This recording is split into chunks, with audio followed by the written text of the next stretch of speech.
Hey guys, I wanted to come and talk to you today about some of the things that I do on a daily basis that incorporate him, Cornunus, into my life.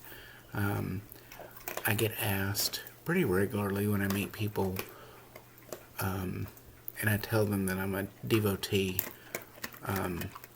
what that entails. First of all, you know by now that I have a long history of an entity and an experience that I've come to know as Cornunus. I dedicated myself to him a few years back, and I don't, and this is true for a lot of people like me who work with deity. I don't worship deity. I ask if I'm doing a working and I need some aspect of that energy. I work with that deity to help bring it, about what it is that I want, that I've set my intention for, that the working is for. Being a devotee and feeling about him the way that I did when I dedicated myself to him, part of what that entails for me. And I'll backtrack a bit.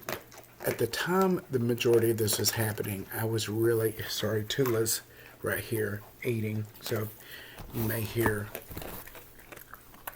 the dog.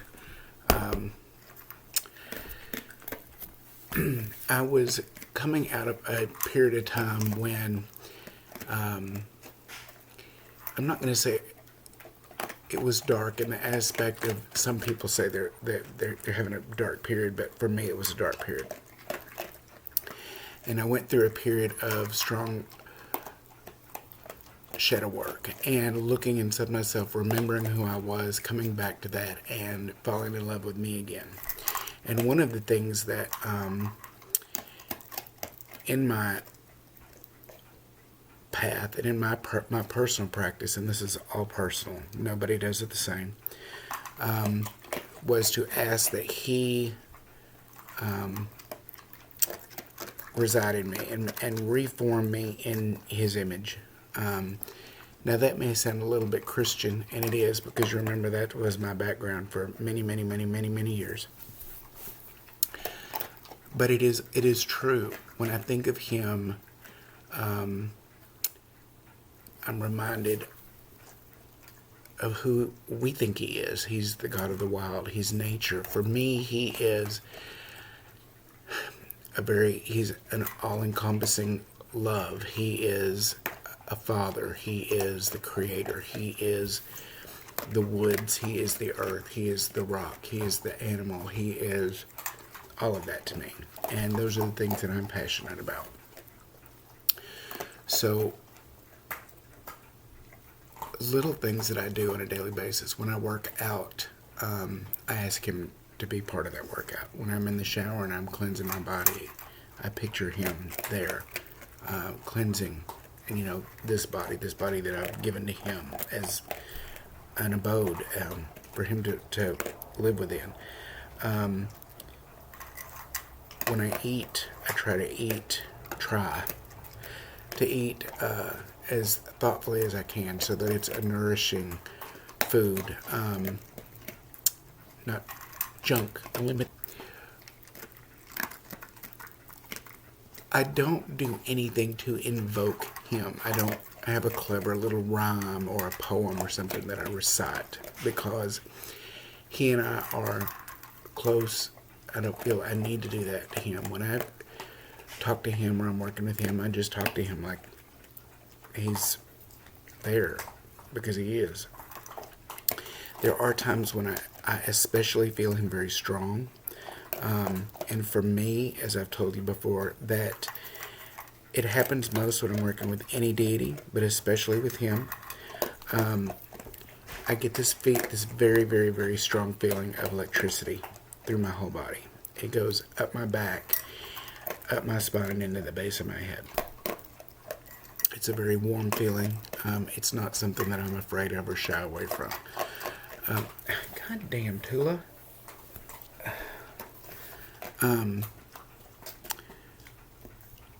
Some workings on my altar right now, so I'm not going to show you. I have some workings on my altar right now, so I'm not going to show you my altar currently. But I do light my candles daily. I do ask him to be there for the day. I charge all the jewelry that I wear on that altar constantly so that it's always got that energy on it. As far as incense or herbs or anything that I use, that's all very personal. And every time you talk to somebody, it's going to be more personal. No one's gonna agree on the same things. There are obvious colors and scents that are associated with deities that you can look up online or in books. And I do strive to use a basis of those. But for me, because he's earthy, I think of anything earthy. Sandalwood, cedar. I have a great love of patchouli, so I will use patchouli, vetiver, leather, tobacco, any of those scents when I'm working, doing a working with him. I will use those, to dress my candles and to be present. I'm not one of these who is very staunch about all natural things on my altar. I am quite aware of the world we live in and the things that I'm attracted to and find beauty in. And I don't believe any deity that we are sincere with or have come to have a relationship is going to worry about little things like that, because they know what we like, and that honors them to make us happy.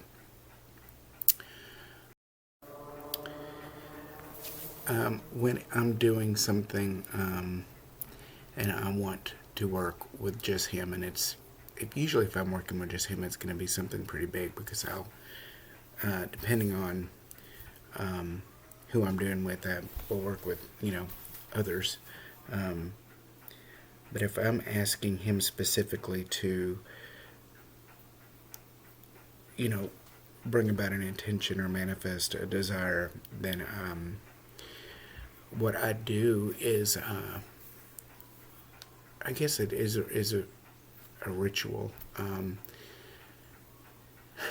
and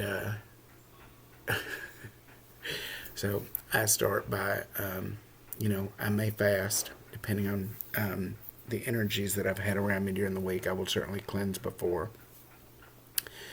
But I usually, as many of you know, do all my workings sky-clad, and especially when I'm working with him. So I will spend a good bit of the day manifesting him, thinking of him, nothing but him. And that at times,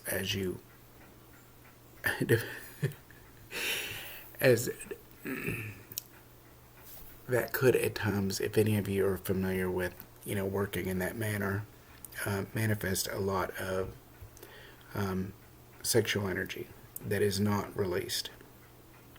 It's allowed to build up and recircle and build, so that at the time I am working the ritual, my offering will be, the finishing touch of that. I don't know why I'm weird about saying that, but I build it up so that my offering will be the orgasm, the ejaculation is the explosion of the spell, the energy burst to set the intention. I am not one that is a real stickler about offerings and refilling my water and my thing on altars. Not to say that it's not beneficial. I will have people on my page who will argue immensely for that. I have a friend who is all about the full table spread offerings for his deity when he works. I forget a lot. I'm busy. Not that that's an excuse. At the same time, I also go back to what I said earlier. I think that when we work with them enough and they know our they know us. They know our desires. They know our heart. They know that. I don't think it's as offensive. There are obvious days that deities are known for to have their feast day, and days that you're to leave what they like and this and that. And I do offer when I work with them on those special things for sure,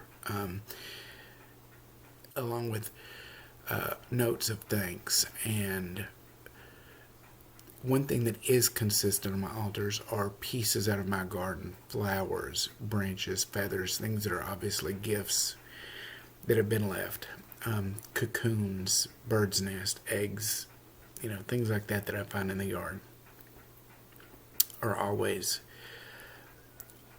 I guess, my offerings to them, gifts to them. But as far as just he and I use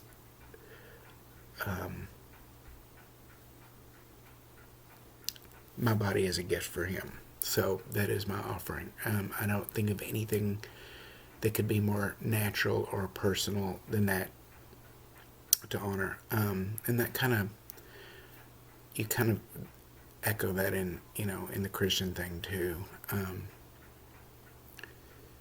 So that's how I do a lot of the daily and practice and ritual that I do with him. So I just wanted to put that out there. I'm going to be doing some big stuff this week, I'm sure a lot of you are. We get the blood moon, and we have a great time to do some work. And coming into the fall, Samhain a few years ago was when I did my dedication, and we just had that anniversary. So this is my 3rd year, and it's unseasonably warm. Well, it was unseasonably cold that winter, or that Samhain, but so I have thought a lot about. I did some bonfires that weekend of Samhain.